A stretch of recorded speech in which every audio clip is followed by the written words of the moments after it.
I'm Kwame Owino, and I work as the Chief Executive Officer of the Institute of Economic Affairs based in Kenya.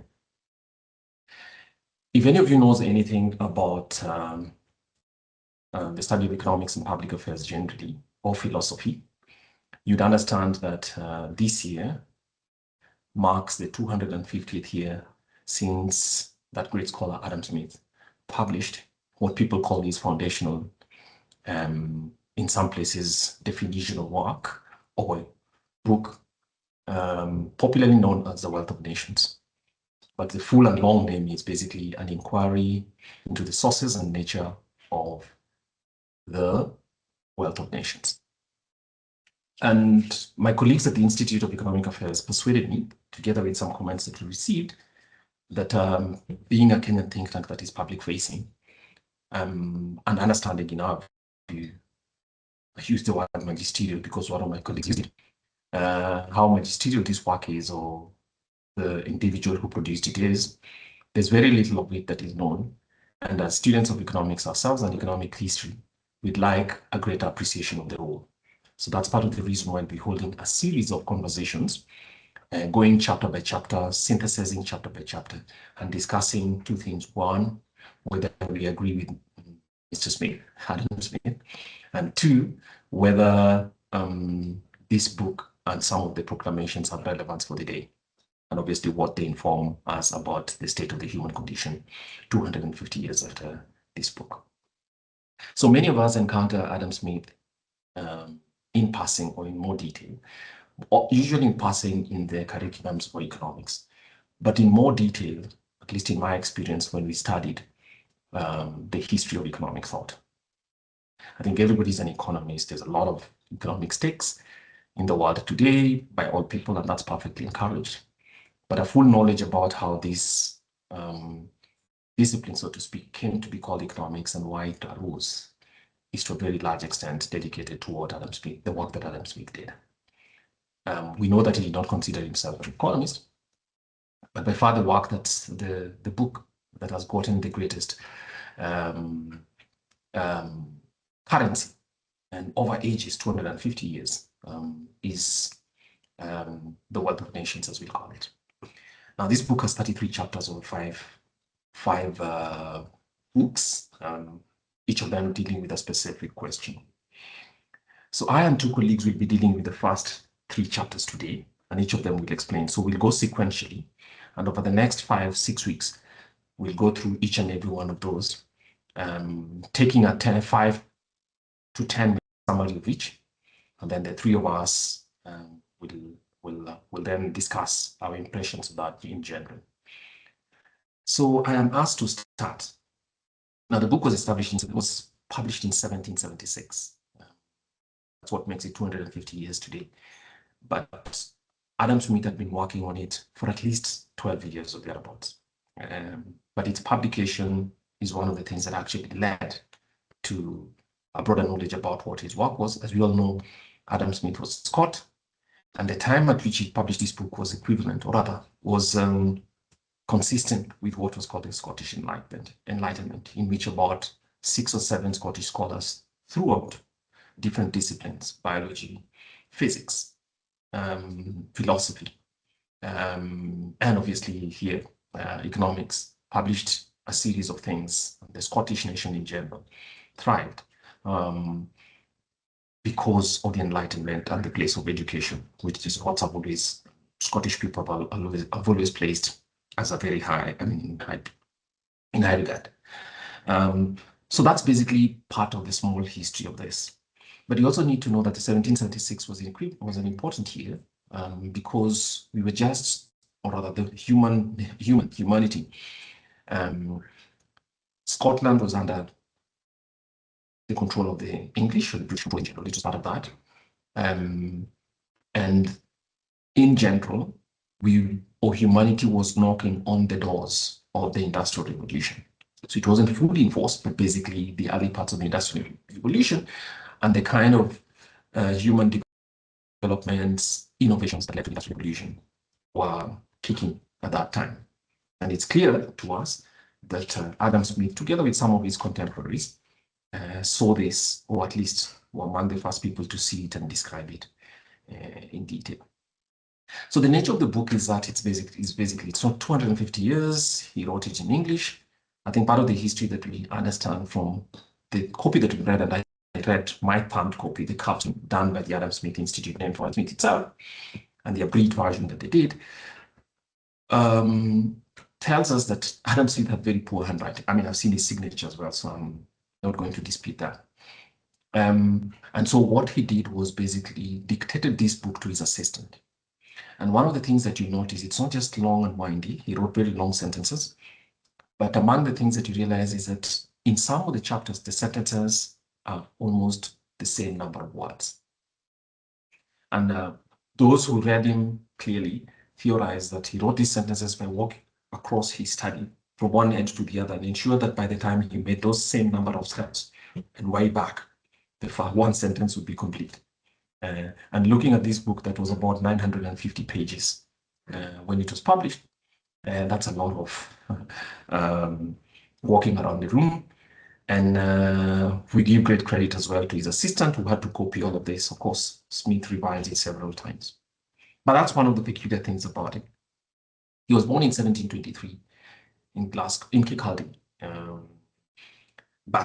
So he was writing this book more or less given the lifespan of the ages as a mature person.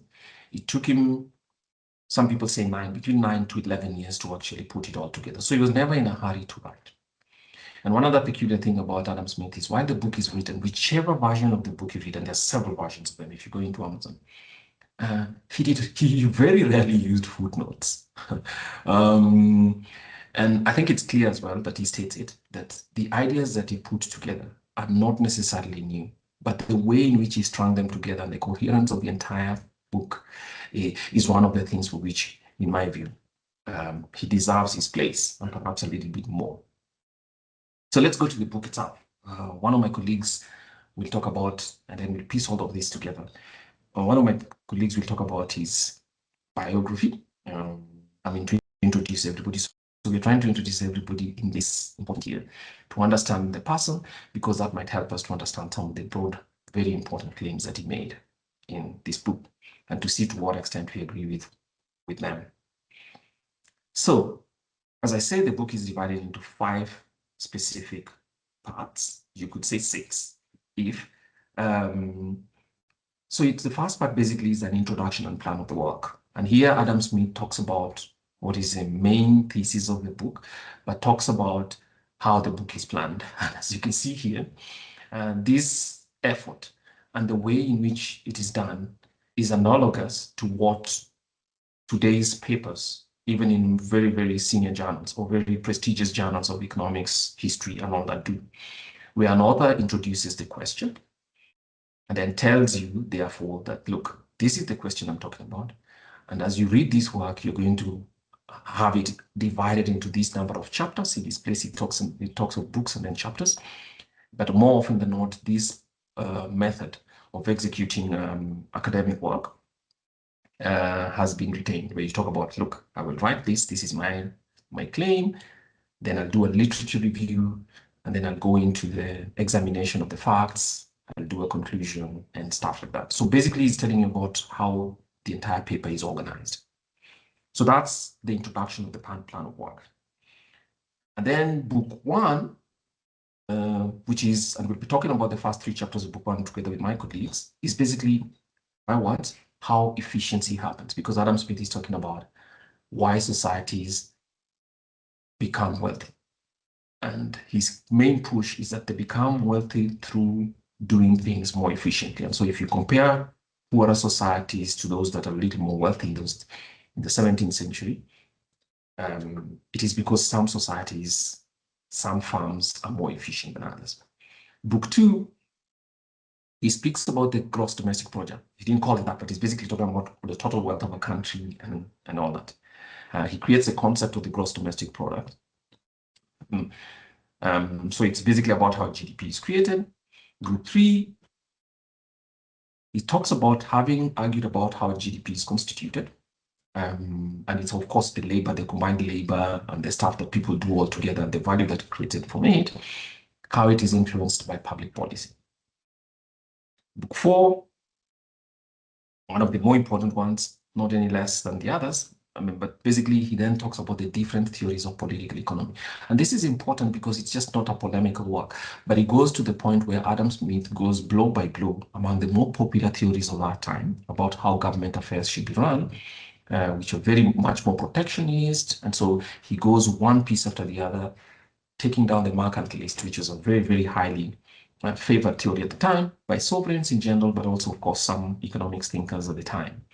He goes on to physiocracy, which is physiocrats. We will all go through those things so that we can distinguish them, and then talks about a more open system of government with freedoms is a superior form. So that's book 4. And then in book 5, talks about the proper role of government in society. So those basically are the 5 areas, and the 33 chapters are actually distributed among them. So I've talked about the introduction. So let me go now to chapter 1 of the Book of Nations, right? And this chapter 1 has basically where he introduces the concept of specialization and division of labor. And he says through the opening statements that the greatest improvement in the productive powers of labor, Adam Smith valued labor quite a bit, and the greater part of the skill, dexterity, and judgment. Let's remember those 2 things. He says skill, dexterity, and judgment, with which it is anywhere directed or applied, seem to have been the effects of the division of labor. So he says that society's wealth, so to speak, remember he's trying to explain why societies become prosperous or wealthy, comes from the fact that they have greater skill, dexterity, and judgment in the execution of economic activity. And he says that those 3 by themselves do not arise by themselves, but they arise from specialization or the division of labor. And so in tackling the core question about why some societies are more prosperous than others, he argues that it isn't land or gold. He argues that it is not land or gold, or actually even military power, which would be an important thing for us to understand in the year 2026. But that it is productivity of the labor of a country's people, and that productivity is driven by specialization. So he's making a broad thesis. And then he says, and not make only this thesis, he goes into the most important metaphor in economics that many people remember. And one is that is the pin factory. So he says, I'm not going only to claim that, let me give you evidence that what I'm saying makes sense. And he says here, he's talking about this in 18th century. This is before the Industrial Revolution, but a proper Industrial Revolution is going on. But he says, let's take the example of a pin factory, something that he thinks anybody who would be reading him at that time would be a little bit aware of. And he says, let's think about before specialization. What that means is if one man was to try and make a pin all by himself, he'd have to do these things. 1, he actually truncates it, and it starts by saying he'd have to be able to draw the pin on his own, put the head, sharpen it, polish it, pack it, transport it all the way. Now I cut that quite a bit. And then he says he observed a small pin factory which has reduced that pin making process, even for such a simple and trivial thing, into 18 different steps. And those 18 different steps, each of them is undertaken by a single person or just a couple of steps by one person. And that one person is not taking that step by chance. It is because they practiced it again and again and developed good judgment, the skill, and dexterity to perform pieces of the broader labor. And so what he's saying is when you do this, his example shows that he has proven by watching a small one, he calls it manufactories, basically, which is a manufacturing farm, from which the word factory later was truncated. He says, or rather extracted, he says that this one person is observed a factory in which 10 people working together by dividing those 18 steps among them. And among the things that they did was that in one day, they produced 48,000 pins.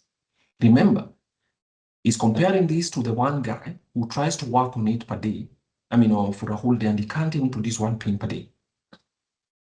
So he says what specialization has done by dividing this is basically gives us increasing returns to labor, which is what a modern economist would do. So it is work, but he's showing by alluding to numbers already, right? That you can tell that 10 people producing 48,000 pins in a working day is achieved by putting them together and division of labor and their specialization in specific tasks, task division and specialization by practicing one area. Each worker is 4,800 times more productive than the guy working alone. So the result is with 10 workers, dividing the tasks among them, have a productivity rate, right? In the ability of every one worker. Of course, they're working with a little bit more machines, but the point is you've elevated the ability of one worker to do things 4,800 times, and that's profound. So he says that there are three causes of this increased productivity. There's no doubt at all that the one worker in the factory with the division of labor and the other worker might be super talented, but it is unlikely that he working or she working all alone could produce even close to that number of things. So we call this increased dexterity. And by dexterity, he means, of course, the dexterity in that sense, but in his application means by repeating the task again and again. Remember, this is a form of training. This worker gets exceptionally fast and exceptionally good at it. I think in our modern world, we call that experience. Practice making somebody more efficient. Second is a save time. So that in the same time period, compared to another person working for themselves, they'd have done much, much more work. And of course, machine invention is itself a question of specialization. By inventing a machine, it means one person dedicates themselves to the science of producing a gadget, contraption, we may even call it, that helps all those others who want to draw the wires and do those things, do it even much, much better. So necessity becoming the mother of invention. Now, he then finally, in the last part of this chapter, talks about what are the limitations to specialization. And here, remember, humanity is knocking, let me say, kicking the doors of the Industrial Revolution to open. And so the first thing that comes here is, if you were to divide the world broadly, there'd be two sectors, agriculture on the one side and manufacturing on the industry on the other. And he says, how are these different? And he's saying that a worker on farms is less likely to engage in specialization and division of labor because of the nature of farming. It's a fixed place in which it occurs. There are not too many things and various ways in which you can divide that labor compared to just that pain, where you can actually have specialization in even before through the smelting of the iron, extraction of the iron, all the way back. But in the farming sector or the industry, the possibilities of division of labor are much, much less. And so in a way, Smith is already accounting for the differences in productivity between farmers and people in manufacturing, saying that there's some limits by the nature of the farming and the geography of it. And the social result of the division of labor is a society that allows for as much division of labor to take place, and therefore benefiting from the specialization of many more people and the cooperation that they need, because one person needs to manufacture the machine, for instance, and the other one to appropriate it, get the wire, and continue to put together people and work for that, means that society becomes more opulent. This is a shocking thing for many people, because Smith actually says that the creation of society's opulence is not something that comes from government. So that's one of the first conclusions that I make. And that the possibility, therefore, for wealth and for opulence to be created in society, right, extends to all people, provided they allow themselves to perform some cooperative work with other people in the chain. So that goes our first chapter. And now, is it Leo or Fiona who goes on to chapter 2? Thank you, Kwame. And chapter 2 is so first, to just make a general note is that when you read from the texts, the language in the original document, in the original book, but also the way it's giving illustrations is something that you just start to see that it's from a different century. So chapter 2 is on the principle which gives to the occasion to the division of labor, and this is a follow-up to what Kwame to the chapter on division of labor that Kwame was explaining, and he gives Adam Smith gives the principle, and the core argument from the principle is that the division of labor does not arise just from the human wisdom or some sort of deliberate design. And his explanation is that this arises from the fundamental human tendency, which is to be able to track, to barter, and to exchange for one thing or another. So he's trying to give the principles behind the claim that he made on the division of labor. And so that one of the advantages that he gives is that this is not from the human wisdom, which foresees and intends that the general opulence to which it gives occasions, but he says that it's necessary, though slow and very gradual, the consequence of certain propensity in human nature that which has no such extensive utility, but that comes from the consequence. That comes from the consequence to track, to barter, and to exchange things is what deliberately gives is the main principle on the main principle or on the division of labor. The propensity, so that propensity to track, barter, and exchange one thing for another it's natural. It's something that comes from it's natural, and it's just a very compelling illustration about a dog that to make that illustration, that this is something that you can only observe in human beings. You cannot observe it you cannot observe it for animals. Then Smith also provides, he says that this is universal. It's universal and uniquely human. It cannot be observed in animals. And then he uses that example, the main example of that no dogs exchange bonds deliberately. They can't use persuasion. So that's why it makes it unique. And then so it makes the same point that Kwame has made, which is the fact that without exchange, each individual would have needed to produce everything for themselves. And in that, no sustained specialization would emerge. And then he makes a very a very good example that for that division, so it's not on the benevolence of the butcher. It's not on the benevolence of the butcher. That it's not on the benevolence of the butcher, the brewer, or the baker. I think those were the three common, very common and influential professions at that time. That they expect the dinner, that we expect our dinner. But from the regard of their own interest.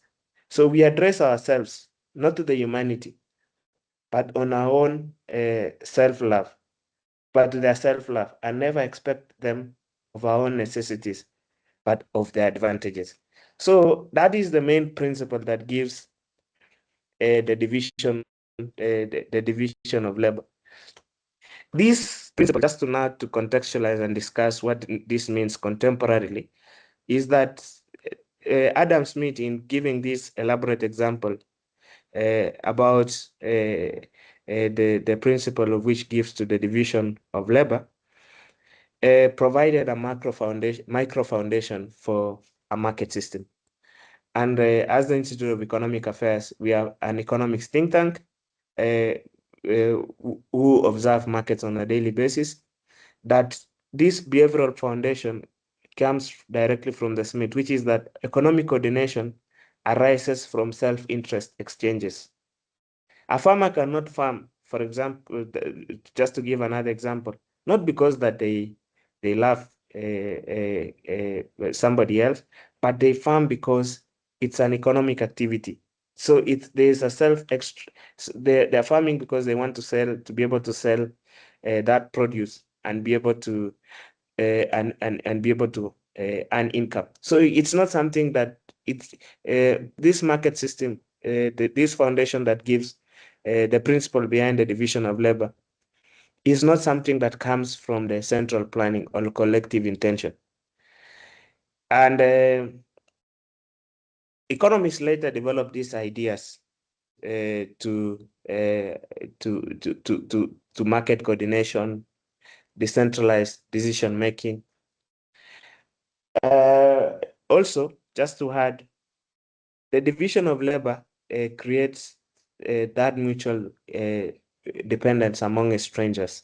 So when you go to the market, you will not be able to, you might not even know who slaughtered the cow from the meat that you've bought.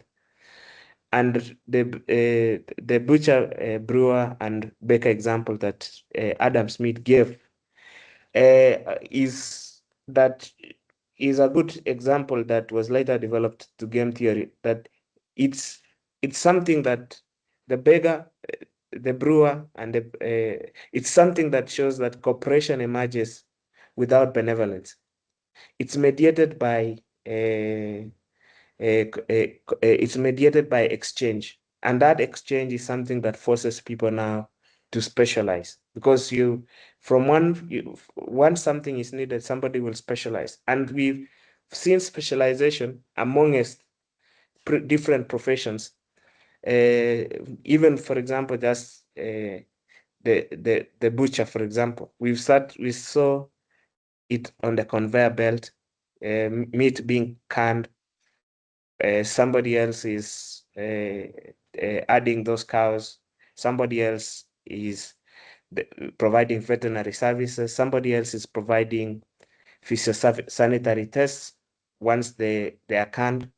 So it's a value that it's the modern value chain sits on that principle of division, principle on the division of labor, which is that cooperation exists not because of somebody's benevolence, but because it's mediated by exchange, and that exchange they are something that is valuable. Yes, and in giving that distinction between using the dog to give that distinction, that you will not see a dog begging for the bone, and to make it more so that it's making an observation of the cognitive skills that human beings have, which is language, reason, persuasion, and that exchange now would be a factor of negotiation and communication, and also institutions of trust. So market is a trust system.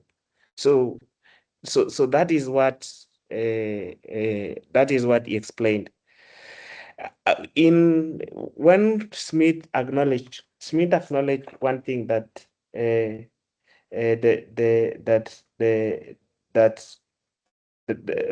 Smith acknowledged one thing, that the division of labor is bounded by extent of the market, and you will see that in the third chapter.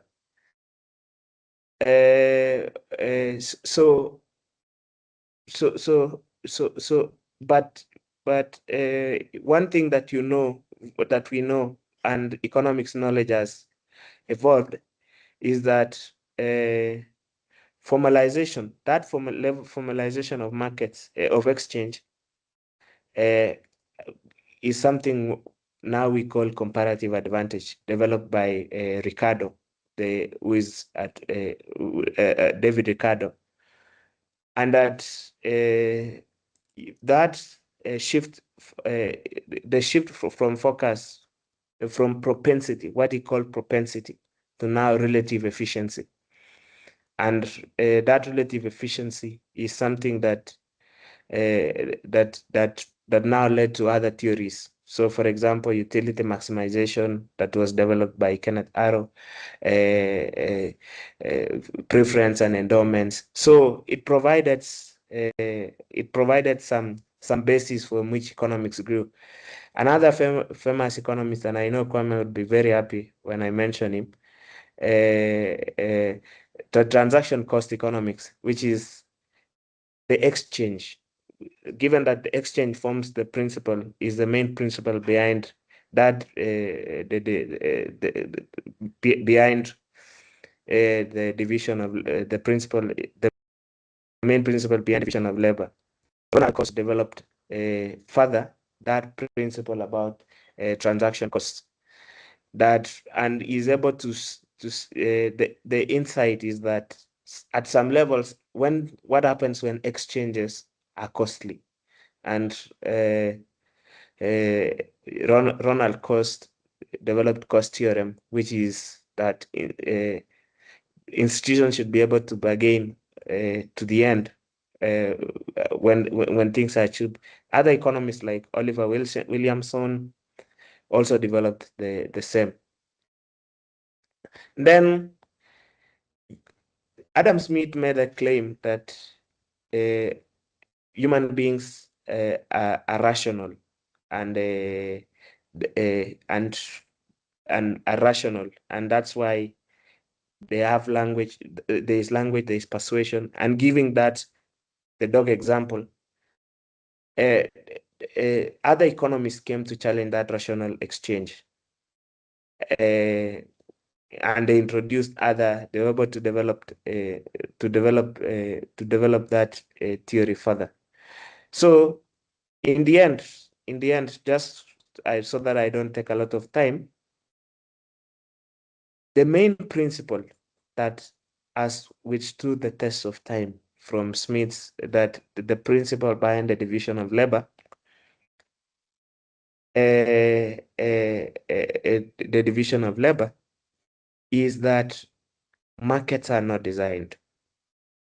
And that is something that we struggle every day in the policy making process. You'll see a government bureaucrat stand on top of in a platform and be able to say something, but we know that markets emerge, and markets, the main principle that behind the exchange, that people exchange not because of benevolence, but they do this because of that aspect of self-interest, and that is something that has stood the test of time. Smith also spoke about the principle of trust, because and the question about institutions, and the most common things that we see from institutions from that exchange is the things like, for example, issues on property rights. So that if somebody, because these are things that are done not out of benevolence, but out of self-interest, property right became a key thing that necessitates the formation of markets.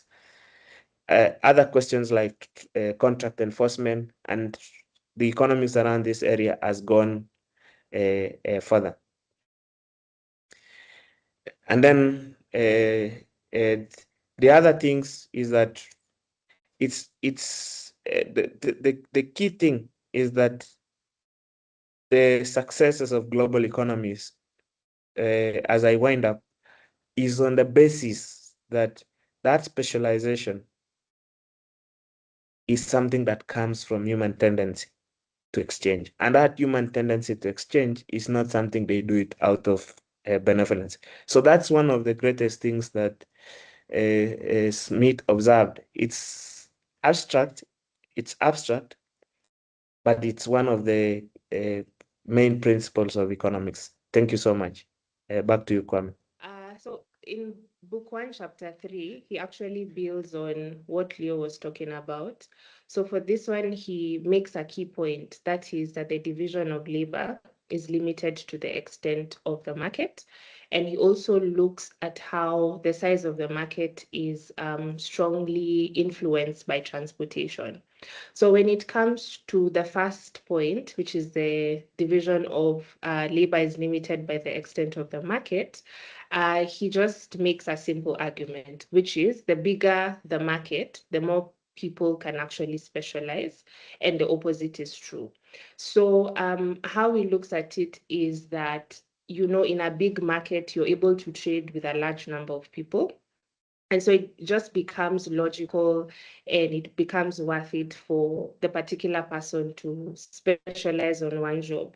But then if you don't have a lot of people, it means then that your demand is lower, and then specialization just doesn't make sense because you will not be able to sell your output. So for this, he gives us an illustration of someone who makes nails, right? So a nail maker makes about 1,000 nails in a day. And so in a year, he would make about 365,000. But he doesn't have, in a small village, he doesn't have enough people to be able to sell even a day's worth of production. So then now it just enables people not to specialize, so that then for specific jobs, you can only find them that they exist in larger towns or cities. He also gives us the illustration of a porter, where now in a large city, he can be able to get more work for what he does for that kind of service. But then in a small town, there are not a lot of people to specialize this. So he just, with this first point, what he does is that he concludes that in smaller markets, people become more generalists than specialists. Because even if you look at the rural areas or if you look at smaller communities, what then happens is that someone is a jack of all trades. So I'm able to bake, probably not my own bread, but I'm able to bake, I'm able to farm, I'm able to maybe repair tools and all of that, because then it's just more practical than relying on exchange. So then he goes to his second section of the chapter. And now here he looks at the size of the market being strongly influenced by transportation. So he explains the importance of transportation, both in connecting a country with itself. So by that I mean, for instance, connecting Mombasa and Nairobi, or Nairobi and Mogadishu and the like, and also that specific country trading with other countries. So in both of these instances, the improvement of transportation as a system opens up the market to more demand. So he focuses on comparing both land and water transport. And so he says that transporting goods by land is very expensive, and then it requires a lot of resources. So for this, he gives the example of horses and men actually transporting.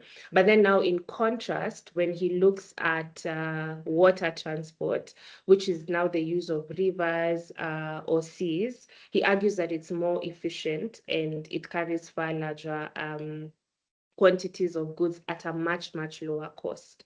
So because of this, then his argument is that rivers that have regions that have access to rivers, have access to seas and navigable waters, then they develop much faster than the inland areas. So because this enables them to expand their market, which then goes back to his first point, where now it encourages specialization because the market is bigger, and it encourages also industries. So that's why then you find that economic activity generally will tend, I think even now, it tends to grow along the coastal areas, along rivers, and then only later then would it spread to the inland areas. So he supports this idea by giving several historical examples. By looking at early civilizations such as those around Egypt, around India and China, which developed in places that have strong access to water transport. So for Egypt, for instance, he looks at the Nile River, which created a system of transportation that connected towns and villages. Then that made trade easier and then supported early economic growth. But then he also argues that the opposite is true. And for this, he gives two examples for Africa and also China. Where now he says because they're less developed in his view, because they lacked efficient transportation systems. So that then limited trade, and then that also reduced the size of their markets.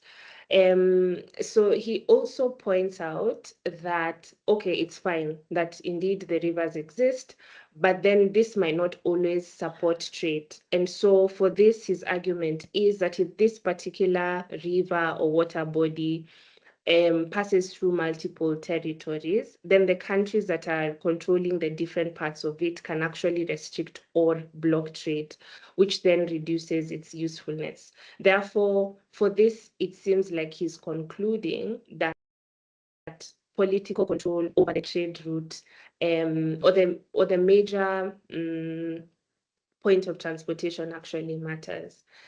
So just to bring it a bit closer home, I believe that, when you look at what Adam Smith wrote hundreds of years ago, it's very relevant today.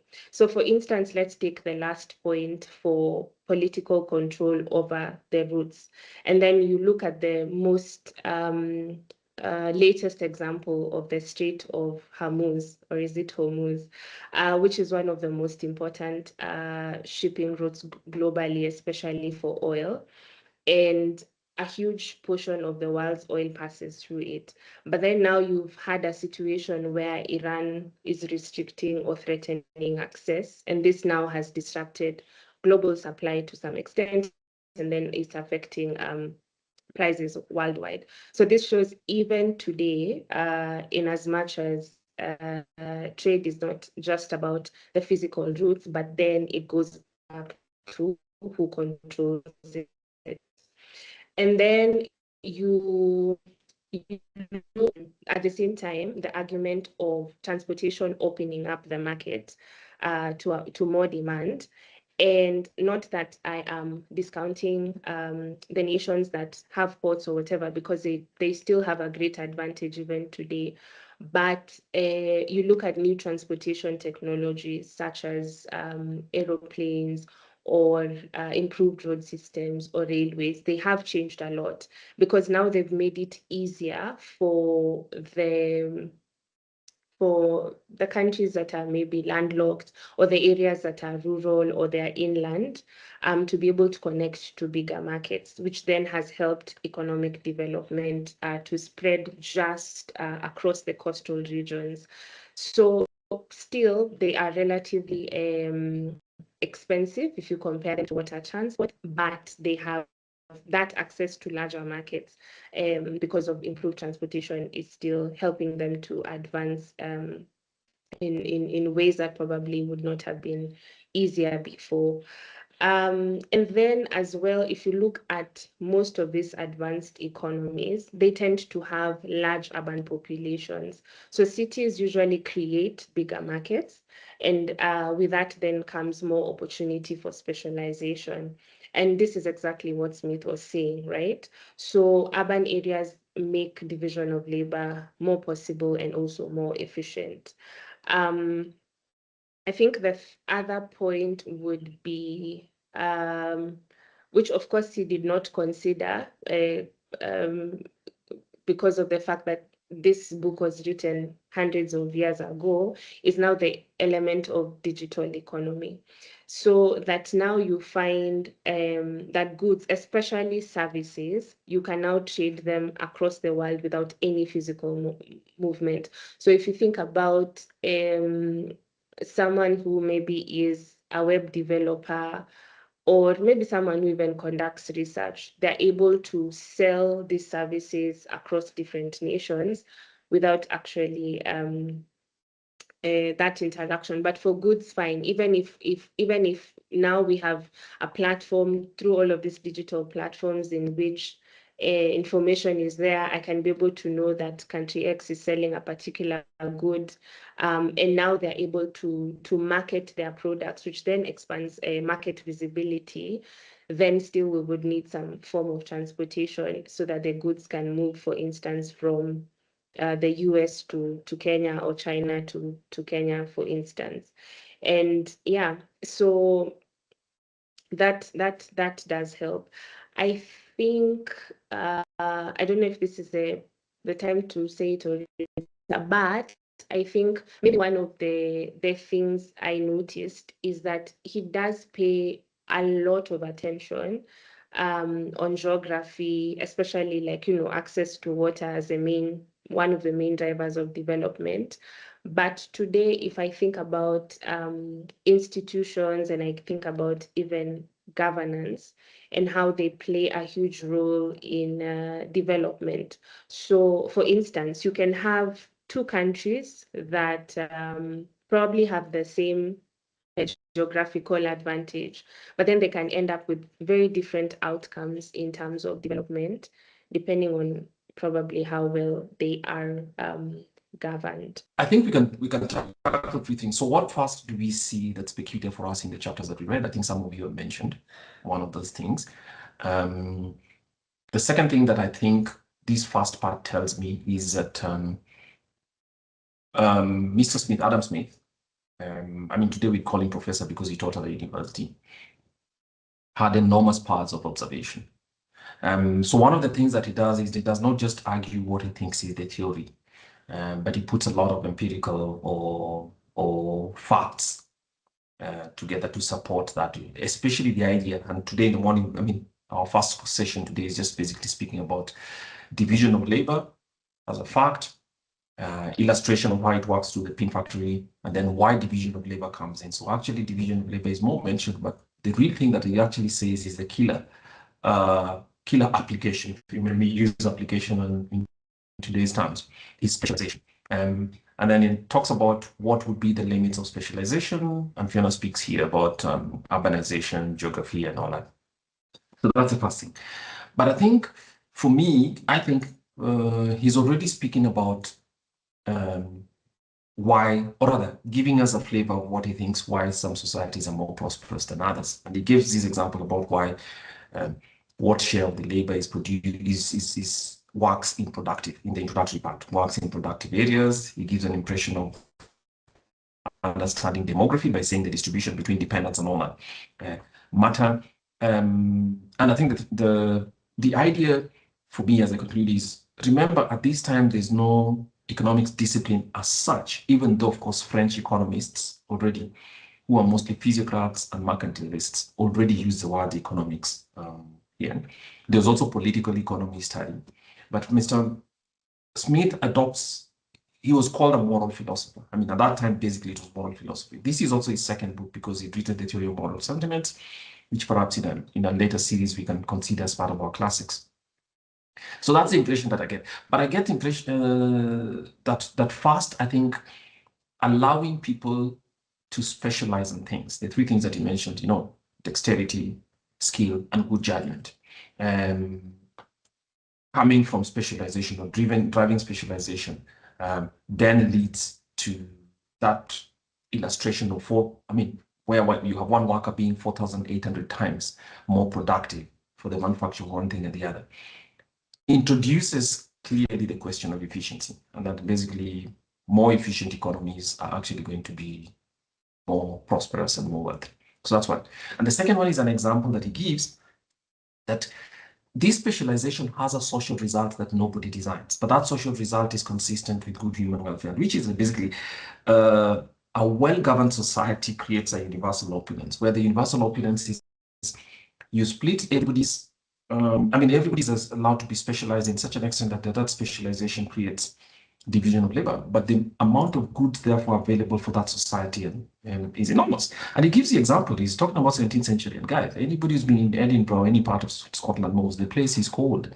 So when he gives the example that even low income people are able to, on the basis of specialization, to have woolen coats, proper woolen coats, because somebody has to shear the sheep, somebody has to put it all together, spin it, put it on, put it as a coat, bring it up there and actually apply it.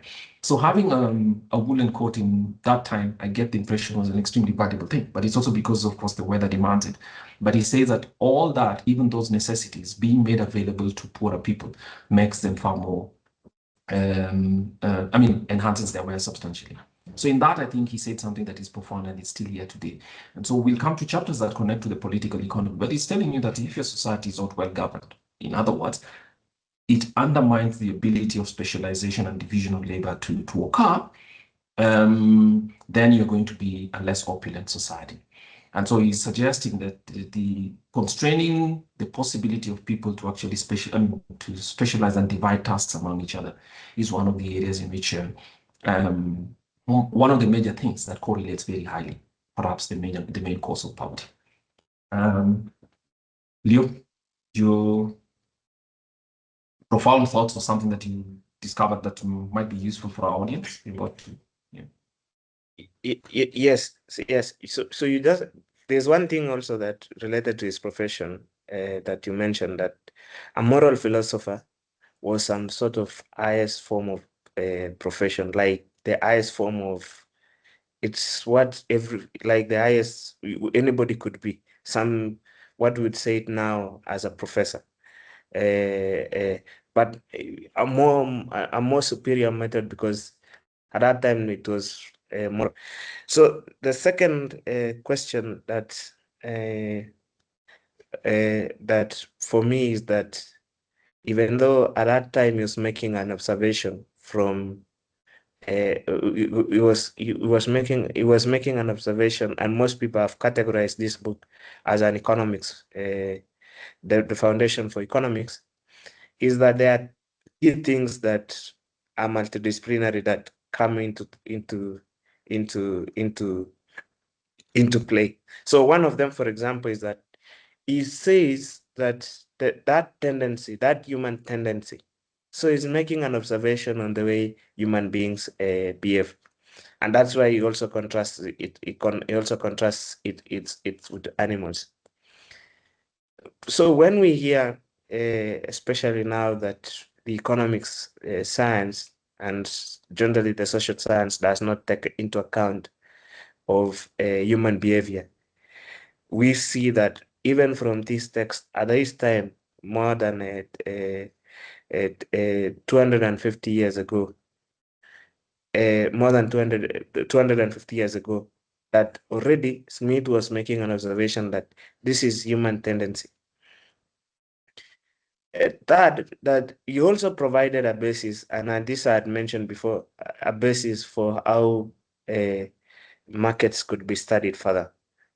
So, for example, in the questions of exchanges, the questions of trusts, the question of people doing things without human benevolence became the basis of how property rights are observed in the real economy. And secondly, about the question about, and also the question about contracts and contract enforcement. It also shows, we use this example profoundly to show that markets are things that government cannot plan. Markets are things that it's an emergent, it's something that comes from the emergent order. So that if you are if somebody wants a court, for example, like the way Kwame you've mentioned, it's somebody will have to, you either go get somebody who has an woolen jacket, an woolen coat, because coats would be 18th century. Jackets is a more recent word, and then be able to. So it's your own self-interest and that human tendency driving your own. The way you allocate time, the way you use your different talents in the economy. So that is the essence of that. And this is something that up to now, we still struggle with most bureaucrats and people who sit in policy, because they think that they'd ask questions like, for example, why are you poor? Why are people, why don't you have work? You see the things, that those kinds of things. And so the limits of opportunities is limited by the extent of which that exchange can happen or cannot happen. And and the other things that you observed, the most compelling things, the most compelling things is that difference in talent, the differences in talent is something, and he uses the example of it uses the example of so for example, like that question about the vanity of philosopher. The vanity of philosopher is willing to acknowledge scarce, but if you don't have any disposition to track, barter, and exchange, and every man must have procured himself necessary and conveniency of life that he wanted. So if you look at those things and try and look at the economy as it is today, the limits of markets, it shows that this market mechanism does not have any limit. But essentially, the more exchanges occurs, and the more it goes further, and the more that the division of labor goes further, the more prosperity for everyone. So that scarcity question is something that is on the basis of how the market is limited. So we should be very careful in how people want to limit markets. And even though he's using very simple observable trends at that time, there are many other things. We see markets, because markets have grown and we acknowledge different types of markets now. We should be able to be very cautionary. And this is something that you observed then that we still observe up to today. Thank you so much. Fiona, you can conclude for us. Okay, thanks. I think I'd already made my connections a bit too early, but for me, what I see Smith really trying to show us is that when we look at economic growth, it just doesn't depend on how much a particular individual or industry is producing, but then how do we make that connection? How easily is it that people can be able to trade, access markets, and even specialize, so that when people are able to connect with one another, then the markets become larger, the markets grow, and then now individuals and even businesses can be able to just focus on doing one thing and then doing it really well. And so then that is what will drive up productivity, and then that's what will end up also now driving up growth. But then if, on the other hand, if people are not able to have access to these markets, they don't know where demand is, or there are trade barriers, either because of transportation systems or global networks, then it becomes hard for that growth to happen. Yeah, I think that's what I can conclude. Thank you.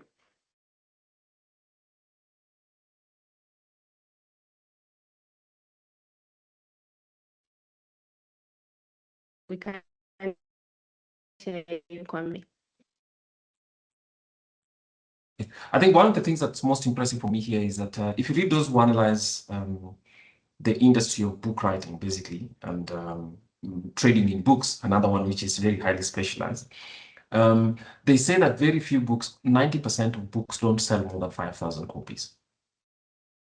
And what that means that within a decade, most books that were published in that decade are actually out of print run. So you only find them in libraries and specific archives. And so that makes Smith's achievement even more impressive, because here we are 250 years. I mean, if you are Kenyan, that's just 1/4 of a nation of 50 million people, the life of a nation of 50, independent life of a nation of 50 people. And remember, this book was written even when we have a leading democracy such as the United States, which is also celebrating its 250th year later this, in the middle of 2026. This book actually was published, I think, 4 months before the American Revolution took place. So Smith was really a guy not just ahead of his time. But the point I was trying to make is that the fact that after 10 years, most books that were ever published, and for whom the authors gave a lot of work in, it's difficult to write a book, to be honest, are completely out of print. We have one that is 250 years ago. People remember it. And obviously, this is available. There are various editions of it. If you go to Amazon and search, I think I found something like, in my assessment, more than 25 different editions. We at the IEA here, among my colleagues, have 5 or 6 different ones. Just those that you get off the bookshops, and then not to think about the ones that you can print offline, for which we've provided you. The Gutenberg database is an excellent one to find it. So you can find the one that we're basically reading and which we are using as our standard today. So ladies and gentlemen, why are we having these series of conversations? 1, 2, that we may appreciate the moment and the idea and the power of ideas over time. 3, as students of economic history ourselves, to ask ourselves to what extent some of the ideas that we propagate today, or stand against even, are they really new? And what can we learn from Adam Smith? And the third one is basically just to put together 250 years of somebody's work and thinking ideas, and to give credit where it's due, to find out to what extent we can agree with him, and more importantly, whether these ideas are still relevant for Kenya. So this was our first conversation. I thank my colleagues, Leo and Fiona. But in the next week, we'll take out the next 6 chapters. So today we dealt with chapter 1. I provided a summary of the plan of work by Adam Smith. And then, of course, explained the principle of the division of labor, which is book 1, chapter 1. And then we did chapter 2 of book 1, of the principle which gives occasion to the division of labor. In other words, how does the division of labor arise? Explained by Leo. And then Fiona told us that the division of labor is limited by the extent of the market, and a very, very important principle to understand how markets are limited and how division of labor itself is not necessarily absolute, but it's still a very powerful force. Now, so we have chapter 4, 5, 6, and 7 next week. And we'll have 4 colleagues who are part of it. There's 8 colleagues who are all together working on this project, basically over the next 6 weeks. So we'll have Emmanuel talking about the origin and use of money, where Smith's ideas are actually still very relevant as well. And then of the real and nominal price of commodities by Winnie. Our colleague Moses will be talking about chapter 6 of book 1 on the component parts of the price of commodities, the prices of commodities. And then Vivian will speak of the natural market price of commodities. So we have 4 of our colleagues speaking next week: Emmanuel, Winnie, Moses, and Vivian, taking us from chapter 4 to chapter 7 of book 1.